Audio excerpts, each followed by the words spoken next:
I like diversity. I like to have several things ongoing. We have our land business. We have a coaching business. Thinking about other things that I want to do. It's just, my comfort zone. And so I intentionally set things up in such a way that I am not in the business too much. In fact, now for the last couple of years since we started our coaching business, I do a lot of the coaching and the marketing and the all of that side of the business, and Lygia, my wife, handles the land business.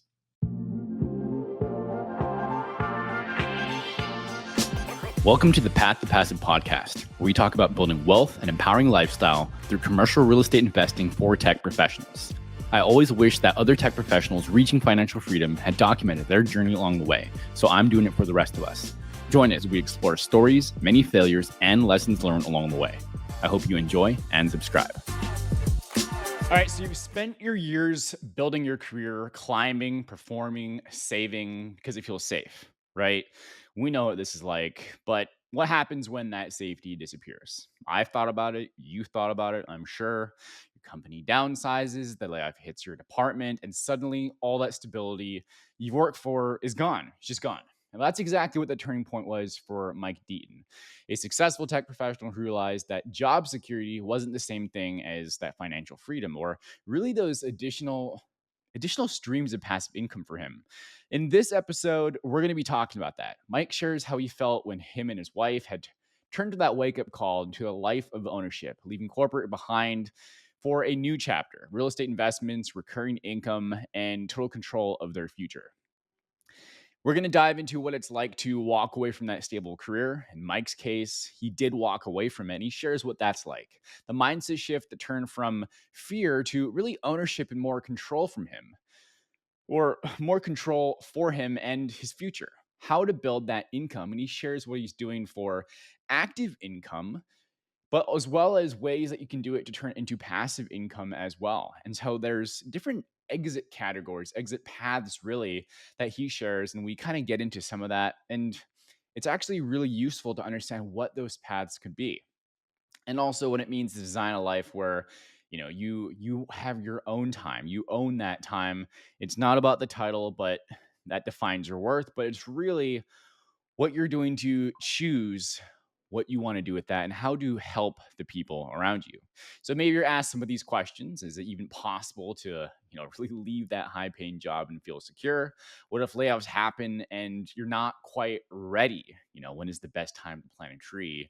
If not 20 years ago, well, of course it would be now. I think about that one often myself. It's like, okay, well, I wish I did that before, but now, right? And how do you build wealth? How do you get that income here without losing the safety net? So, in this conversation, Mike opens up about this. He talks about this, candidly, I would say, some of the fears that he had, the kind of what ifs, but kept on moving forward, the strategy that he and his wife found and the lessons learned on that path from shifting from that W2 mindset to a full-time investor.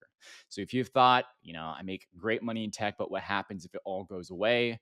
This episode is definitely for you because, like I said, Mike opens up about that. He's candid, and I really enjoy just the sort of casual but just factual conversation that he shares in this one. So I really enjoy it. Lots of props to Mike for this too. And so go ahead, check it out. Check out the resource that he has at the end as well. There's also some links in the show note. Definitely check those out. And before we get into it, just I just want to ask if any part of this inspires you. I would ask, could you please subscribe to the Path to Passive, drop a review on Apple Podcasts, Spotify, wherever you're listening to. Would appreciate that, especially on the YouTube channel. And as always, for more strategies for tech professionals can build wealth, buy back time, and earn that income, please visit aritacapital.com. Join the newsletter linked in the show notes as well. Appreciate it. Let's get into it. Mr. Mike Deaton, I am super excited to have you here from Flipping Dirt. Man, I got to listen to an episode that you were just talking about and learn a little about you, your background, your story. You talked about you and your wife as well, and some of the advantages here of dirt. Most people hear about all the conventional real estate, stuff, but they don't hear that much about the models with dirt. And I'm pleased to have you on to talk about that. got a pretty cool background, which I'll hand over here in a second. But what makes it particularly cool to have you here is you've been part of some of these FANG or MANG or tech companies as well, and so you're an ideal guest. Thank you for being here. Welcome. Yeah, Stephen, I really appreciate you having me on. I'm always happy to talk my story and a little known asset class that a lot of people haven't heard about. So it's a lot of fun. Yeah, so walk us through this. Walk us through your background and that shift that you had going from, we'll say, corporate land to Mhm. shifting over to what you're doing today. Then we'll dive into business models and really what makes this passive for you and your family. Yeah, you bet. So I grew up largely, maybe like most of the audience, but down this rich dad, poor dad is kind of an instrumental piece of my story we can talk about, but Yeah. down this poor dad path, right? Like my mom was a school teacher. My dad was an entrepreneur, interestingly enough, in real estate. Hmm, Um, but I was going to school to be salaried. I actually had visions of being a doctor, went pre med. I got a nice. few years in and decided it wasn't necessarily a path that was I won't say it wasn't calling me because I always felt a little bit of a calling, but the path itself did not sound appealing in terms of the amount of years and the money and all that stuff. So I kind of Sure. went that route, but I got out of university, 4-year degree, and I was a bit lost. And I found my way. I found my way into tech. I started out down kind of by you. I got a job with Motorola at the time when they were really big in consumer electronics of all kinds. Hmm. I worked in a little, so I lived in New Braunfels, not a little bit south of you, but I worked in Seguin, Texas, where there was an automotive plant, and we did a lot of engineering products Hmm. for tractors and automotives and stuff like that. But it started my career down this corporate path in tech companies. And so I went from Motorola, I went to Nokia mobile phones when Nokia was like the king of mobile phones in the US, Hmm. which is quite some time ago. And then found my way into Microsoft as a function of Microsoft buying the handset division of Nokia. I became a Microsoft employee. Hmm. My Got it. role was primarily in operations and supply chain from the start. So I worked in manufacturing, running operations, logistics, and then just kind of grew up into supply chain.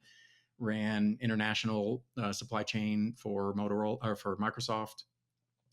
And in 2016, I had to that point I was probably 25 years into my career. I had dodged maybe that many layoffs over that Yeah. time, but I kind of find myself in a position to where I just couldn't do it anymore.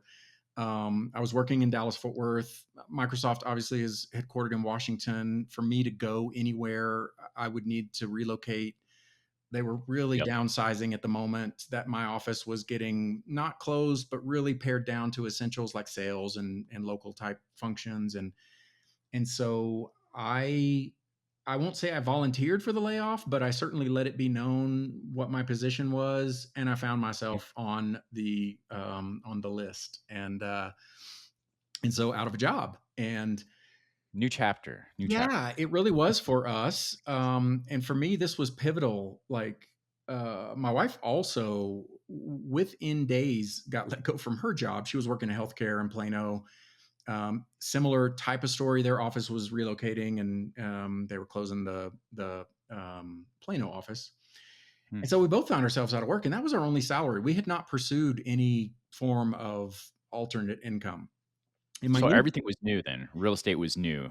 Yeah, really. Now I mentioned Rich Dad Poor Dad. Yeah. So in the recent moments of 2016, so maybe in 2013 or 14, I reread Rich Dad Poor Dad, and it awakened this concept, at least a desire to do something. I just hadn't pulled the trigger on anything, and we weren't really thinking real estate at the time. I was exploring. Like I was listening to podcasts like this where maybe not so much passive income, although like Pat Flynn was a player talking Mhm. about passive income, but just trying to get ideas of what to do. And land had come across my radar on a couple of podcasts.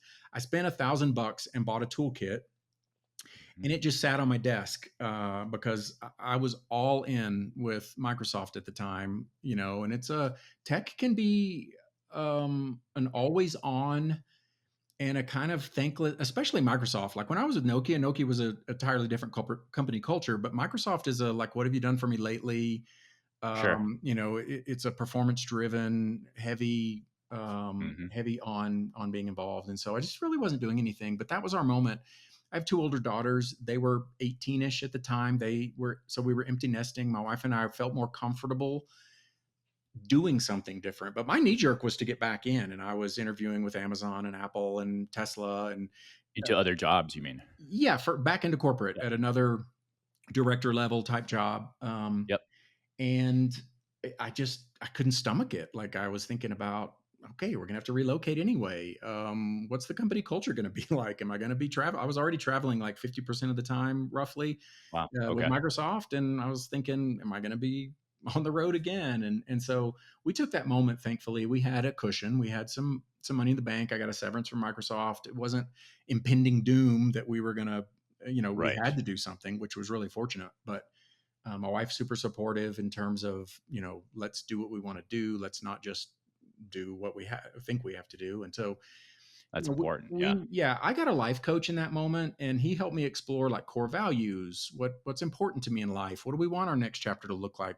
How would we ideally want to spend our days? And um, coaching was first and foremost in my life because it's really what I like to do. But land was right there. And so my wife and I just said, let's give this a try. Let's put some seed capital into a business.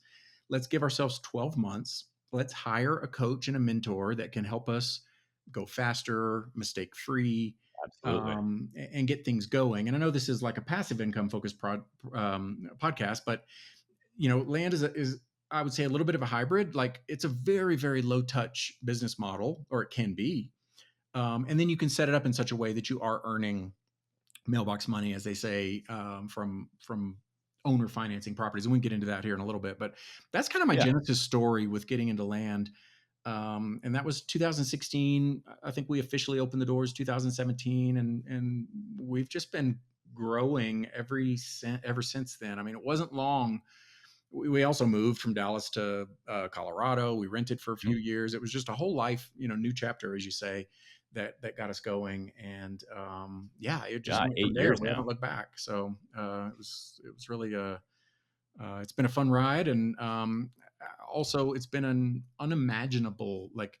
We did some exercises, design your perfect day, 10-year Sure. vision, 5-year vision, and we blew the doors off of everything. I mean, it was really like overachieving what we thought was even possible in a short amount of time. But that's I kind think of that's the really cool. longer story than a nutshell. But that's kind of my road into land a little bit, if you will.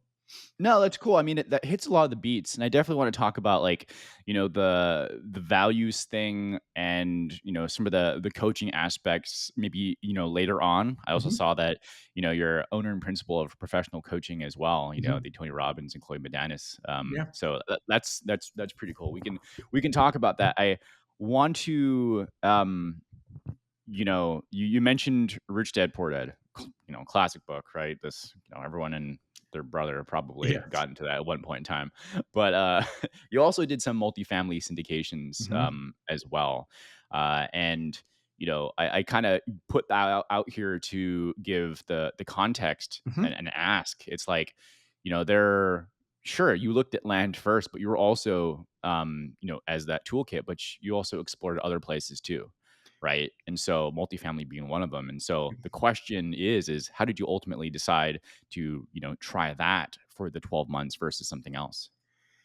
Yeah, largely it was a function of we had it, and I had some baseline familiarity in just listening to podcasts, looking at the material. Part of that toolkit came with some tickets to a boot camp. And so we Hmm. could do a weekend. We immersed ourselves a little bit, and we got to hear success stories and other things like that. And so it just really, in that moment, we didn't really consider other aspects of things. It felt a lot more approachable. The cost of entry is really, really low if you want it to be. That's The important. ROI is insane. Like, 3 to 5x your investment. You buy a $10,000 property, you can many times sell it for $25,000 within weeks. Like, a few months maybe. Nice. And so you can just amplify that over time. And that's what we did. Like that first deal or two was very, we went in with a healthy dose of skepticism. Yep. And that's why we gave ourselves some boundaries and said, okay, let's set a time frame, let's put some capital in, Yep. and then we'll reassess where we are. And things just took off, and we were like, wow, this really works for us. Lights on. Yeah. Yeah, let's go, all systems. And for us, the other asset classes really came because land flipping is a capital gains heavy business. Like, we're flipping properties, and so we're paying premium tax bracket. And so it was probably maybe that third year of business where we had a hell of a tax bill, and we were like, whoa, we Of gotta course. do something with this. And so we looked at other assets to counterbalance. And so now we earn a lot of money. One, we need places to put it, but two, it's really tax efficient. And so we haven't paid taxes in, I don't know, 4 or 5 years, really, essentially. I mean, we pay your minimum amounts that kind of have to go, but it's And essentially that's by way of investing in things like syndications multifamily, or potentially funds. other tax efficient investments, oil and gas, energy, those kind of things that, Yep. Cool. we look to. And that's another, Robert Kiyosaki adjacent. Tom Wheelwright is Sure. a CPA of his that talks a lot about tax strategies. And so that kind of took me down that rabbit hole. But yeah, multifamily, I'm happy to talk about because that's been a very different experience for us. We got into that around the time of COVID, and we've been in half a dozen, 8 deals. We've had some home runs, and we've had some total losses. Land, on the other hand, we have never lost money on a land deal. Every deal has been really, really healthy profits. And so it's hard for us to invest in other assets because there Absolutely. is a lot more risk. Land is just super asymmetrical the way we do it. It really de-risks the business. So, and talk to me about that, right? Because you described the background in tech and some of your journey there. I saw you. We were just talking before we were recording as well, bringing in AI, not to Mm. actually for all the tech folks listening. This isn't we're not going to talk about this, and then you hear it enough in the You don't workplace, want me but talking it about, yeah, yeah. but it's cool to see how industries and places like how you're leveraging it does help out. Mhm. And but let's go back to that point, this first 12 months, the Sure. first 12 months. And you were talking about 3xing and 5xing. The Mhm. ears perk up with like, okay, cool, lower barrier to entry, check. We can test, we can learn, Yeah. right? And we're also getting the return on our money, but return on for the the total investment too. So did things kind of go as planned? Was the coaching, The- walk me through this Yeah. first couple Yeah. deals and that aha for you? Yeah, so we signed up we went to a boot camp, which, it's kind of a lead magnet sales pitch type of thing, right? You see other people that are having success. You see other people that are interested to get in the business. You see a little bit more about how the business works. Hmm. And we were sold further into it. And Sure. so we decided to sign up. We got a kind of a high ticket coaching package. So we Hmm. could go personal attention, ramp up our business the way we wanted to, fire hose drinking for the first 2 3 months where you're just like all of the Yep. stuff is coming in terms of acquisitions. We it took us a little bit. It probably took us 5 or 6 markets to find one that clicked. Hmm. There were some, we didn't get a lot of guidance, unfortunately, in the markets. It was left up to us to test them out and do stuff, which, okay, it's Figure okay. out I which think we, one. we could have gone a little faster maybe if our coach would have said, hey, maybe this isn't a good market. But Yeah. we got there. And so we were, within not too long, maybe 3 months, we were able to start getting deal flow in our pipeline of acquisitions. And the way the model works is essentially, first step, you're picking a market or markets. Hmm. You're identifying who the vacant landowners are in that market, and there's many different ways to go about doing it. And then we only make and then we do some comp analysis. And so, if you're in West Texas, out there's a lot of 10, 20, 40 acre tracts and bigger. Well, you can go out and gather comps, and you can say, okay, on average, property's selling here $4,000 an acre, just to use round numbers. And so Yep. we then go and make an offer of $400 an acre, or plus or minus. And so we're buying 30 to 50 cents on the dollar, or making offers. And if you send out, a campaign, the target is to get 1 to 3% acceptance rate. Hmm. And so Yep. there's just that amount of people out there. And it's not dissimilar to wholesaling or house flipping or things like that. But there's just a segment of the population that is okay with selling their land at a discount. And there's half a dozen or a dozen different motivators for that. But it's really about going out, getting those. And so the nature of that is that you've bought a property significantly under market.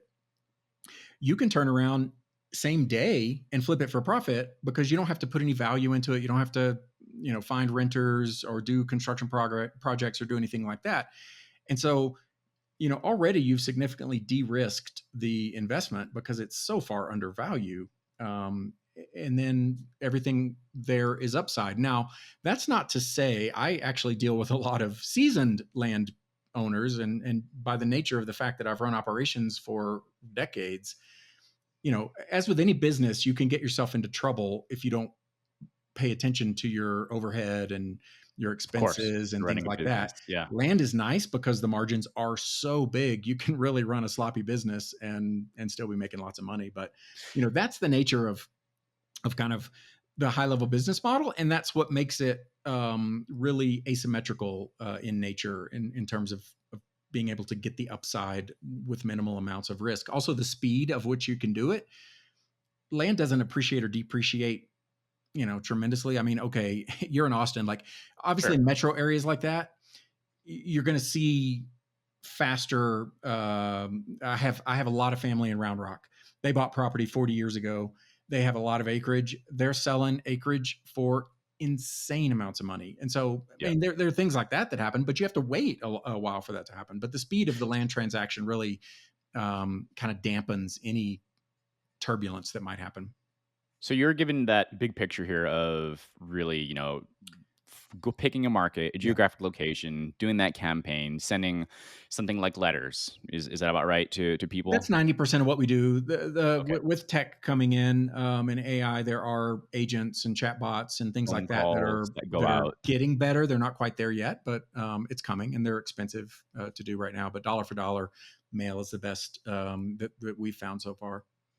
Got it. And so that goes out, you get in touch with whoever the owners are. And like you were saying, you're going for a discounted rate for whatever it looks like the quote unquote market value for that land is. And Mhm. then you'll tie it up. And so, right, like you'll go through just kind of simplifying for the listener, you'll go through and do the a purchase and sale style agreement and say, we'll buy it for this amount. Yeah. Right. And you were talking about being able to flip it on the same day. Is this because you're buying it for like an option to buy, or is because money has actually moved? Well, it was a little bit more of a conceptual statement. It can literally be done, but in our business, we have run our business such that we buy the properties. Like we will put an option down on a property. Usually, it's just to allow us to do some due diligence, get things working, and get things going. We've just always bought things. Okay, It's a got great business for leverage, but we also work with some clients who don't have a lot of capital, and they it. do Mhm. try to put things under an option and arrange for a buyer, and double close. And there's Yep. the same techniques that work. It's just harder to manifest. I mean, you're out there hustling and chasing other things.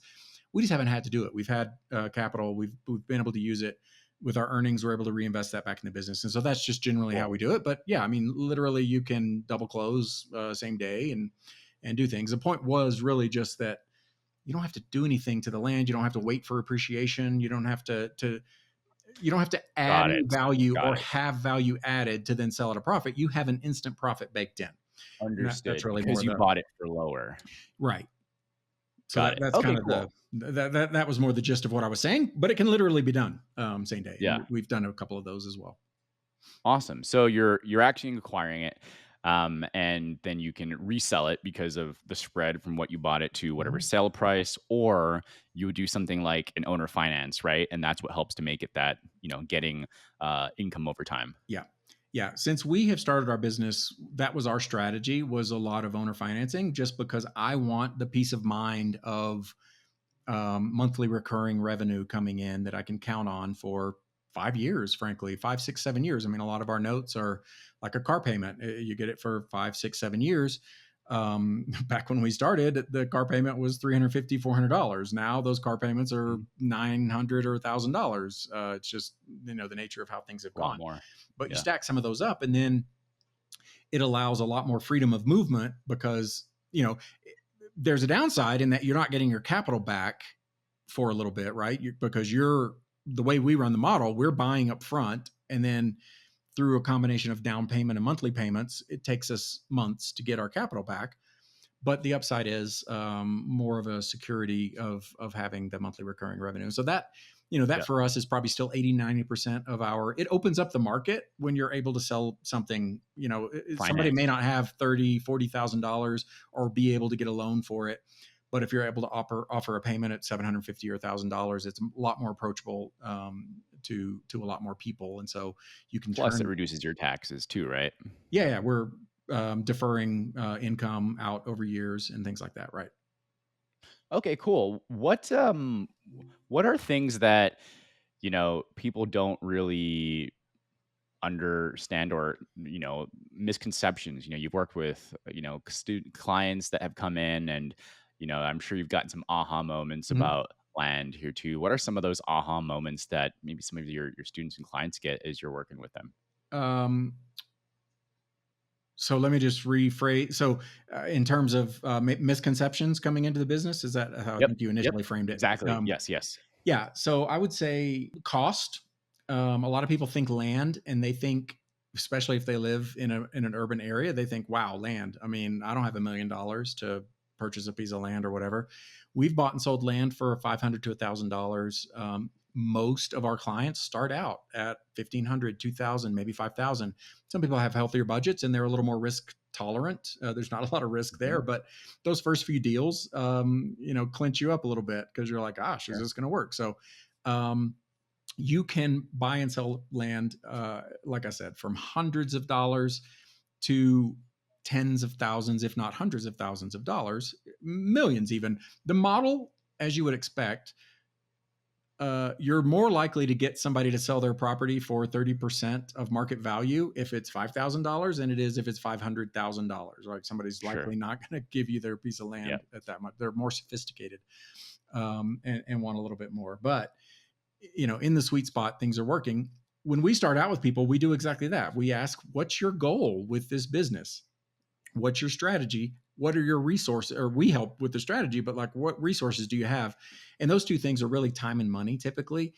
And Mhm. so I just touched on the money as one misconception. Time is another one. I mean, this business, it can run on 5 hours a week or less. I mean, we don't. You can put more into it. You can definitely scale it to a level, but if you're looking for a nice side hustle that can generate good healthy money, this is a great one because a lot of our clients also have W-2 jobs, and they're looking to either just supplement or eventually transition out. But And that's not the 5 hours to start. That's 5 hours once the operations are set. Is that a fair yeah, I mean, statement? it's actually not much more than that to start, but there is, like I said, some education involved. It depends on how familiar you are with real estate in general, but there are some. I mean, usually the first 3 weeks of somebody coming into our program are kind of intensive. Like, it's okay. Market research, you can do as much or as little as you want. It's not super complicated. But Yeah. once you start working with owner lists and looking at comps and assigning ownership, and then if you're going to do mailers, you have to, most of the time people set up an automated account where people do the mailing for you. You just give them the Mhm. spreadsheet or whatever. I mean, there's some effort that can go into that, but it doesn't. I mean, it depends on the speed of the person. It doesn't have to take that much. So it can be easily 5 weeks, 5 hours a week. But my wife and I, when we started, we were not working, and so we had all of our time to dedicate to Right. getting things ramped up. But yes, at a steady state, we're real estate professional status, which is another topic altogether. But part of that is being able to document that you work at least 15 hours actively on real estate, and we work to come up with that on a regular basis, and things like that. And so it's a low touch Yeah. business. I would say those are probably the two biggest misconceptions of people that come in is just they think it takes a lot more money than it really does. And they think it's going to take a lot of time because most real estate does, quite honestly. If you're a landlord or if you're running a flip project or whatever, then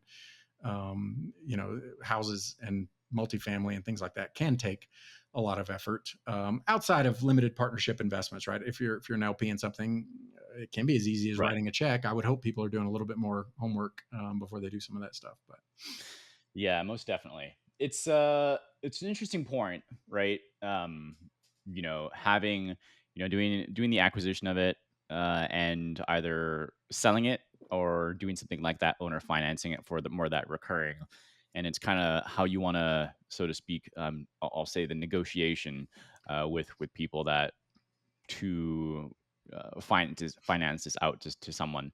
And there's channels, right? You've talked about channels, other Mhm. places where there's sites for this, where you pay for the clicks, or you find buyers by working with partners, realtors, or Mhm. probably just groups and stuff as well. Um, Yes. Yeah. I mean, there's a whole range as you would expect. There's obviously the realtors, which we leverage a lot of realtors. mhm. Um, it's a great channel in that you don't pay up front, right? You pay a commission. And so if the numbers work out, it's a great avenue. I will say it's hard to find really aggressive realtors out there that are, especially with vacant land. A lot of times they're just, I mean, sometimes they have lists that they work, but there's free channels. Facebook Marketplace is huge for all things, but land, there's a big niche on there.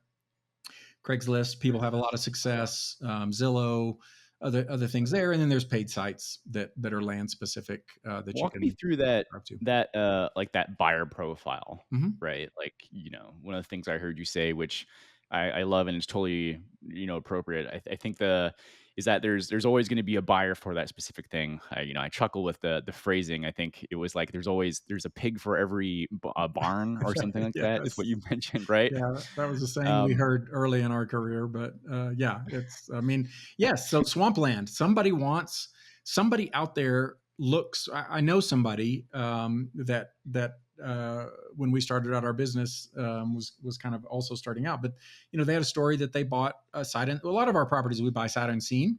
Now we do a lot of satellite imagery, Google Earth, Zillow. There's photos out Places there to get everywhere. data. Yeah. Yeah. But anyway, he had bought a piece of property. It was literally a swamp in Florida. It was like it was underground. But there was a guy who wanted to build a dirt bike park or whatever. And so he bought it. Mhm. I know somebody else who bought a property that ended up being like on the side of a cliff, and a movie producer was looking for exactly this, so when we started out, we were super picky. We were analyzing the beauty of the land and all this stuff, but Mhm. we've never been stuck with the property. There's been people that just love the ugliest piece of property you would ever think. And so yeah, there's all kinds of buyers out there. um, I would say there's two categories. And so a lot of what we deal with just consumers. It's a B2C type business. And as such, there's a lot of different buyer profiles out there. There's people that want to buy land and let it appreciate. They want a legacy piece. There's people that want to build on a property, depending on where it is. Infill lots, obviously. I mean, people want to build, but if it's rural, there's people that maybe want to build a cabin or an off-grid place. There's people that just want to go visit every now and again. There's all different types of consumer buyer profiles, as you would expect. The other avenue, large avenue, is there's a way to run the business to kind of reverse engineer your buyer. And so you can network with developers or general contractors or people that are building houses and know what they are looking for, and then go find infill lots or other things. Yep. And you have a ready-made buyer. And that's another way to kind of de-risk the business and even minimize, if not eliminate, your capital outlay, is if you pre-identify or network with people like that, and then you go off and just work areas where they're looking. So there's kind of two large categories there. There's a few other ones out there, but those are probably the first, the biggest. And that's why I asked that question, right? Because there's while it's true, there's kind of a buyer for everything. Mhm. There's someone out there to love anyone, right? Everyone, right? Sure. but but the but the idea of having your customer in mind first and working backwards kind of holds true, I think. And so what you were talking about is looking for the developer and working backwards. Like, how do I, if I go and sell luxury real estate, well, I need buyers that want to buy luxury real estate, Right. right? If I want, and so, based on your experience, even though there's different models, what would you say to which type of model maybe you would say, is the one or two good ones that clients should start with? Yeah. So I would say the easiest is maybe you can certainly have an end buyer in mind, but it's largely kind of the way we teach the process. There are certain market dynamics that make for better land markets than others, and they're not complicated. I mean, it's really does it fit your buy box, right? So if you have only $1,000 to spend, you need to look at where there are properties that will obviously sell for that. Once you have that, you want to look for a healthy market. Are the dynamics in play? There are some counties or markets where maybe there's two sales in a year, and Hmm. that's not really a place you want to be trafficking because it's likely going to take you a long time. Maybe not. I mean, some things happen, but um, Sure. and so we look for healthy market dynamics and those kind of things. And then if you have those fundamentals in place, you're going to find your buyer. I mean, there's realtors can get things out in front of people. If the marketplace is active, people are going to be looking, whether that's physically looking and looking for a sign where a realtor will go put a sign out, and they can call them and get them going. Facebook Marketplace is great because people are out there looking. They, similar to Craigslist, they have like local buy sell groups. Like there would be a Travis County buy sell group, garage sale, Yep. whatever. There's Yep. Those things are all kinds of everywhere. things that you can join as as me on my Facebook profile and do things. And Zillow is great too because people very precisely geographically go and look for property in a certain area, and Yep. they're able to do that. And so that for me is really I would say probably the easiest starting out model. But there are people that have different personality types that are able to go out and network with they're able to go work a market and identify who's the big player in the market, and they'll know what home builders are out there, or maybe they have some kind of an insight on where development is going in a certain area and able to tap in to those types of buyers. So as you like, the price point is a great one to be aware of going into it, Mhm. right? And as you think about that, like looking at the market, like you're talking about, knowing number of transactions is and other indicators, right? Is there industry coming up? I'm sure you have a bunch of those things to look at. You're gonna have a sense of who the buyer is just because of price point as well. And so having some of those, you can work backwards and still go through the knowing who your customer is. Because Totally. even on the sell, you have to copyright presumably something that is like this is who it's for, Likely. right? Yeah. Yeah. And so, no, So it's exactly right. And that's why we start out with strategy as the foundation of all of this. Because, for instance, in Travis County, where you are, there's a lot of transactions that are happening. They're just high dollar transactions because property is expensive, and people are developing. And so, even if you get your hands on 10 acres somewhere, even outlying area, um, it's not impossible, but it's maybe more improbable that that buyer is going to be buying their property off of Facebook. They're going to be going through a realtor most likely. And so you would want to sure. find a Mhm. realtor to plug into and have it listed officially. They're going to want to go through a title company and get all things done, and they're going to be able to afford all of that versus 2 acres out in somewhere in Alabama. nowhere, West Texas or even Colorado. Yeah, I mean it's a different.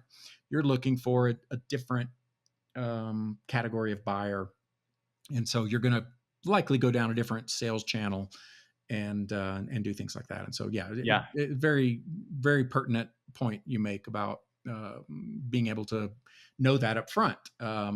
Same as with we like to identify what are your exit strategies. Are you purely a cash buyer? Do you need that cash today to keep going, or are you able to owner finance? And so Mhm. that kind of plays into what size properties you should be buying in terms of value.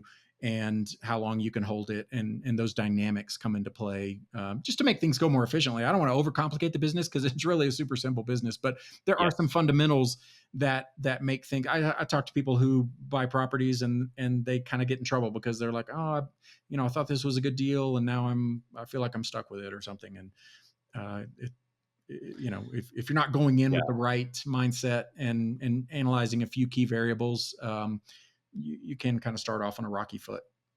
Kind of nuances for sure. I mean, that's like the business model is pretty simple, but there's a ton of small things to know, which is As why with every, coaching is so maybe important, not right? everything, but as with many things, simple does not mean easy, kind of a thing. Yeah, So yeah. yeah, yeah. um, there's it's kind of as I opened, right? There's this is for tech professionals. Obviously, Mhm. who is listening, the type of person listening. I think about um I, I think that anyone can learn a thing for sure. Mhm. Motivators, whys of why you do things. We know this from when you have a big enough why, the how becomes a lot easier. Yeah. Where right, you find the how, so to speak.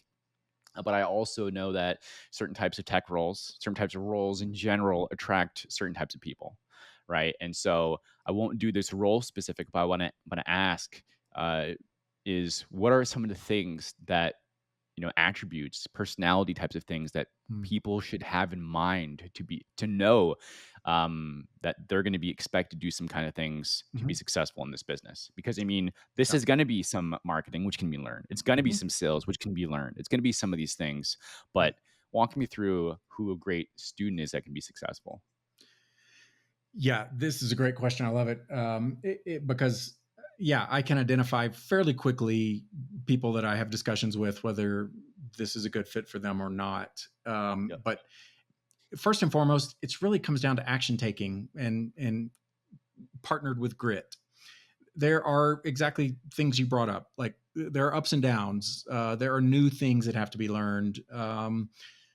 Things don't go to plan. Like when we started out, we were in 5, 6 markets, and they just weren't bearing fruit for one reason or another, until we found the one that worked. After that, it took us personally another few months to get our first sale to go end to end, and we were starting to get frustrated and doubting ourselves. And neither my wife or I are have worked in sales and those kind of, and so we were like, gosh, are we just not, so there's just these things that have to come through. And so I would say action taking and grit are big ones.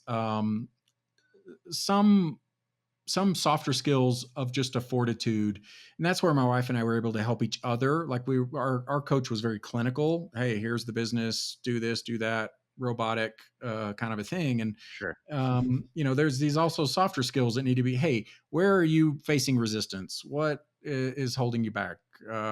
And Important for, for things. for everybody, it's something different, right? Some people are extroverted; they like to be out there talking to people. Other people don't want anything to do with it.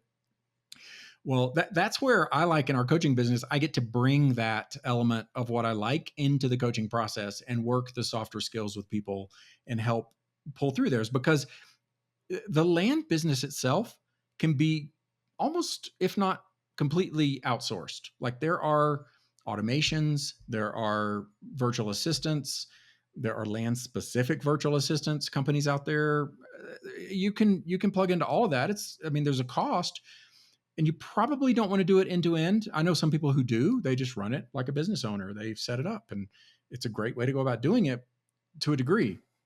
But where I'm going with this is, yes, everybody has a little bit of different personality type. And so if there's something you're just not naturally inclined to do, and or you don't have the time or don't want to do it, you can find a way to get that done, and you don't have to think you have to do the whole thing end to end. It's good to understand it, like any business or process or System. discipline. You need to understand before you outsource, in most cases. But yeah, I would just say if somebody brings, and this gets back to the why. We start all of our clients out with a big why. Like we have them Mhm. identify it. Why are you doing this?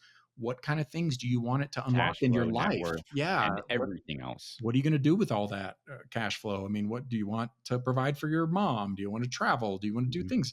Because there are the highs and the lows, and that's what pulls you through, as with any discipline. And so, but that's those are coachable things. But I would just say the clients I see the most success with are the ones that just run and gun. They take action. Something pops up, they're working around it. They're finding a creative solution. They do things differently than we've even thought about or whatever. We're like, oh wow, we never thought about that. And so they just go and they're our dream client. Honestly, is when Sure. somebody comes in like that because they're motivated, they're energized, they're low touch, it's fun in any business domain to work with people like that. Definitely. Definitely. Yeah, that's a good way to ask that. Kind of a reflecting learning here, who's kind of the dream person you like to work Mm. with. So Yeah. thanks for that nugget, Mike.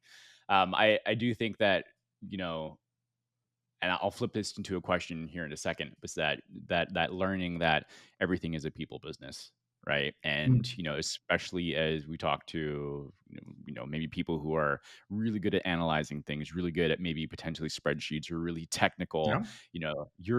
it is always hand to hand combat with contact sport, Mhm. right? You can only systematize, automate. You can a lot of it, but you still do need to be out there and getting to know people. Um, is that a fair statement? 100%. Yeah. There's a saying that comes to mind that actually doesn't come to mind, but I'm that person. I enjoy analysis, analytics, understanding things, finding patterns. I could stay plugged into that world all day long.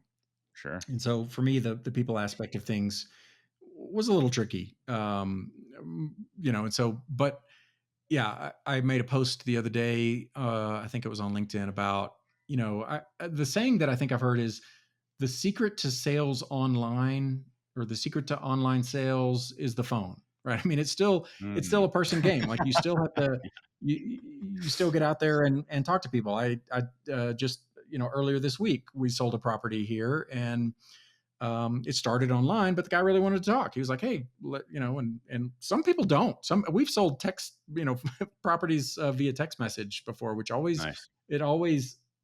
yeah, it's great. It just always boggles my mind that somebody's so comfortable to do a tens of thousands of dollar transaction without Yep. speaking or Here it seeing or is. talking. And then other people, on the other hand, are like, you cannot give them enough reassurance that this is going to work. But yeah, definitely uh, I mean, automations and AIs and agents and all that stuff, they come into play, but there is still maybe less of a heavy involvement, but it's still there for many, many people. They like to, and it's more effective, honestly, to pick up the phone, talk to somebody. We have people that want to meet in person. We don't typically do it, but like if they live, we've had people that live Sure. in our town or whatever that we're like, sure, we'll meet you for a Yeah. coffee, or Human to human contact still rules, right? especially in a not insignificant money exchange. There's, Yes. people like Yes. the I wanna ask, as we kind of close up on some of these, not the lightning round yet, Mike, but no, the okay. is the question is, many people listening heard your story here, and they heard the model, the 3 to 5xing some of the money. It could be active, some of the time investment, and as well how it could be passive as well with owner financing. And really, these strategies aren't as the the thing that was an aha for me is I learned more and more. I'm like, oh, this stuff is simple. Mhm. It just you have to go and invest in with the time to learn. I Yeah. mean, technology can be significantly more, complex than this stuff, which is always a mind blowing. But Mhm. the question is what are some of those things that shifted you from maybe more employee mindset to business owner mindset along the way? Gosh, my wife and I have talked about this since we started our business. It's been an ever present dialogue and conversation, how much time we want to spend in the business versus on the business. I, by Yes. nature, am a very much a business owner type person. I love to see the big picture. I like strategy. I like planning the tactics. I don't necessarily like executing all the things. Same. And so, yeah, it's just my personality. And there are some things that I can do. I can get lost in some things like that. But in it, as a general rule, I like diversity. I like to have several things ongoing. We have our land business. We have a coaching business. Thinking about other things that I want to do. It's just my comfort zone, and so I intentionally set things up in such a way that I am not in the business too much. In fact, now for the last couple of years since we started our coaching business, I do a lot of the coaching and the marketing and the all of that side of the business, and Lygia, my wife, handles the land business. Hmm, We overlap. We work together every day. I mean, it's not of like course. we're separated, but she by nature is a very she finds comfort in the tasks and the execution and getting things Tactics. done, and she's great at it, and she runs and goes and does it. So we've had a very healthy partnership in the business world because of that complementary skill set Mhm. that works. But we intentionally set aside at least a couple days a month, but typically it's Fridays for us, where it's more of an on the business type day. We're looking at, checking metrics. How are things going? Are they healthy? We have once a month business review. I mean, I come from the operations world, Yep. and I things hear it. things just run like that for me. It's an annual plan into quarterly plans, Yep. monthly, weekly, Yep. all that kind of stuff. It's Rolls up. just, yeah. And but it's easy to get lost in the details, and so we schedule some things in that way. I don't know, people may be familiar with Dan Sullivan. I think I see over your shoulder there, who not how, but Who not how. yeah, amazing. But also we've been through, he has strategic coaching program. It's called Strategic Coach. We've been part of that. He's also an advocate of dividing up your days or your time into focused buckets, one of which Yep. being more strategic in nature. And so it is important. It's important in life, honestly. And we kind of, I started with this, with getting a life coach, and re-anchoring myself in what is the end goal here? What do I want out of life? And what do we as a couple want out of life? And it took us down this path that has led us here, versus I would have readily gone back into another path. I would probably still be in a corporate job right now, dealing with uh, politics at a higher level and trying to figure out how many people we're going to have to lay off because AI is coming in, and all Sure. this stuff that's going on. And so it is super important. I think even more important in your life to take that time. I mean, how much time does it really take? We binge Netflix shows for 8 hours of a season or something. You Mhm. could take an hour and sit down and look at, what do I want out of life? What's my life mission? What are my important values that I want to anchor on and take decisions from? And I guilty of not having done it much until that moment. Yeah. I think I saw one of the total personal finance geek and all things Uh-huh. systems, kind of like what you were talking about. And one of the things that comes to mind I've heard is more people spend more time on planning their vacation, planning Yeah, their finances, yeah. and on in a given year. And so I have seen that same phrase somewhere, like Scott Galloway or something that came out yeah, there. yeah, But yeah. Probably it was um, probably, but so if I'm getting the takeaways from what you're talking about there, it's one of the things you really learned leaning into the strengths and the partnership with your wife too. But for you, that is re-anchoring to kind of bigger picture as that business owner, but taking ownership for that area, but also how that has kind of bled over and permeated to life in general. So mhm. seeing the big picture versus being in another corporate role and really following someone else's cadence, kind of like taking ownership of your own cadence.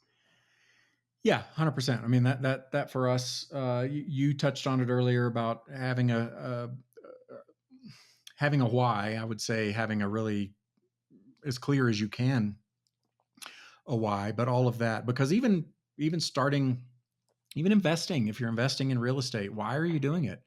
There's different reasons. There are different investments. Some cash flow, some are appreciation plays, some carry more risk than others. It's important to know why do you want to do this? What is your goal in all of this, beyond just wealth accumulation, which, in and of itself is important for us all. But there are different ways to go about doing different things. There's different asset classes to invest in based on what those are. And I just, yeah, I don't think I didn't, I don't want to generalize about other people, but like, I didn't take a lot of time to do a lot of those things. It was really just a reactive life in general. Just, okay, Yeah. what's next for me? Well, I guess I can go one rung up the ladder, or, um, you know, a Whatever the job. next step is, Yeah, it but just seeing far, right? yeah. I mean, I was into the 3 and 5 year type plans in the Mhm. work domain and things like that. But even that for me was always fairly loose because I was never the person that said I want to be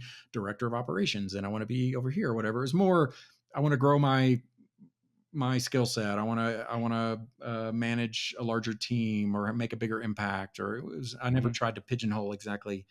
I always thought that was a bit um, forced, if you Yeah. will, to do something like that. But to each their own. But anyway, yeah. I mean, I would say that was a good summary of the takeaways there. Awesome. And so final question here, you know, before we wrap up is how has this affected, your family with, you talked about your 2 daughters and Mhm. thinking about, everything else that, is speaking to part of that why, how it's Yeah. probably helping their future as well as, you're building this and your wife and, you know, sounds like you got some great life returns on this chapter. And so, what's kind of next of that chunk of vision for you since you've spent some time on that? Yeah, it's made an incredible impact on my nuclear relationship. So Lidge and I are, we love spending uh, near 24/7 time with each other, which is good because we do. But yeah, our personal lives have just been amazing, as I mentioned. We manifested this house in the mountains that we live in. We're at about 10,000 feet elevation, beautiful views, all that kind of stuff. So that in and of itself is great. We're able to provide for our families a little more. Like I was telling you, I think before the recording started, our older daughter got married in June, and we were able to go down for a couple of weeks and help her with planning and keeping her head on her shoulders and funding the wedding, obviously, and things like Yeah, that. Where my wife is from Romania, so we get to go there once a year. We try to go for 4 to 6 weeks and have a good quality visit with her super family. cool. The business runs on its own, but it also runs remotely, which is a really great thing about the land business. You don't have to be in the area where your property is. But yeah, for us next, I mean, we're actually exploring this right now. It's kind of the end of the year, which is a natural reflection period, but um, it's finding more ways to give back. Land is a great the coaching aspect of it is a great way to help transform lives and bring people. I'm compelled to do it in some other ways. We love investing in real estate. So we're trying to kind of scope out what that might be. But the sad aspect of things is both of our adult daughters are, they're entering the workforce and the W-2, and they're starting to take on debt, and they're going down. I just see the same Yeah. thing. I'm like, oh, okay, well, whatever. I got some work to do, but. Um, you have to walk your path to do things, but hopefully they see. I touched on this early on. My dad was an entrepreneur. I never connected the dots and thought, hey, I could be an entrepreneur. I worked for him for my whole teenage life until I went to college, and we never had that business relationship where he was Mm, nurturing that part of me. He was mhm. always uncomfortable with that. I hear him. He has negative self talk about, oh, I was a terrible businessman or whatever. But and so maybe there was something there, but I just never got that. Sure. I never, this was also. I have to give a little grace. This was back in before 2000, right? So I think I went to college in '87 or '88, and having a side hustle or being an entrepreneur was something different than it is today. I mean, there's so many ways to be an entrepreneur today that are Yep. less capital intensive, less all this kind of stuff. And so, Risky in a lot of ways it too. wasn't something that I kind of jumped in. But anyway, the point is I see that with my daughters, hopefully they're getting a flavor for the lifestyle that we live and seeing that there is an alternative out there. But I mean, it's a certain personality in their 20s that jumps into entrepreneurship or hustling to do a gig type thing or whatever. It's still pretty culturally grooved in, I would say, in the U.S. to get a degree, go get a Yeah, it's a bit job, there still. and it's not without its merits. I mean, it's some people love it, thrive in it. I did. I loved it. While I was there, there just came a point in time where I was like, okay, I'm not liking the Some of the things that come with it, for sure. yeah, yeah, especially as you go up in the ranks, things, whatever. But I would say, it's just been an amazing journey this last, we're going on 10 years here. Yeah. And Well, that's super cool, man. I look forward to whenever we talk next time, and hearing about how you've inspired them with bringing them into the business. I know. We'll make our own choices, but yeah, work through it. Mike, dude, I really enjoyed this. Thanks for sharing some of the wisdom along the way. I'm always, I'm constantly surprised, like, we went through this last hour, but like this was the last 10 years of life, and these Yeah, nuances of things is like, well, there's this and this, like, not make it yeah, sound complicated, but yeah. there's a story behind each of those lessons, Yes. right? So super appreciate you. Tell people else where those listening can learn more about you. I'll make sure they're on the show notes as well. Sure. Yeah, I'm most active on LinkedIn. I think it's Michael B. Deaton or something, but we can put that in the notes. Happy Hmm. to connect. We have a landing page. Our website is flippingdirt.us, and if you go to flippingdirt.us/freedom, I tried to make it a place where people could just on ramp. There's some free resources you can click through. I have a book that tells a little bit more about the story. Um, there's contact information if somebody wants to email or set up a call or just text or something. And so that's really like the place I try to direct most people, because your communications preference, if you want to just download a resource or if you want to get in touch or whatever, it's all right there. So that's kind of the best place, flippingdirt.us/freedom. Outstanding. I'll make sure it's in there for the notes. I've got the page up right now. Cool. Appreciate you, sir. Thank you. Likewise, Stephen. Have a great one, man. Thanks for joining us on another episode of Path to Passive. We love connecting with our listeners and those on the path to architecting their wealth and improving their lives. Feel free to let us know what topics you'd like to see in future episodes. Get in touch with us through email or Instagram. See you next week for a new episode.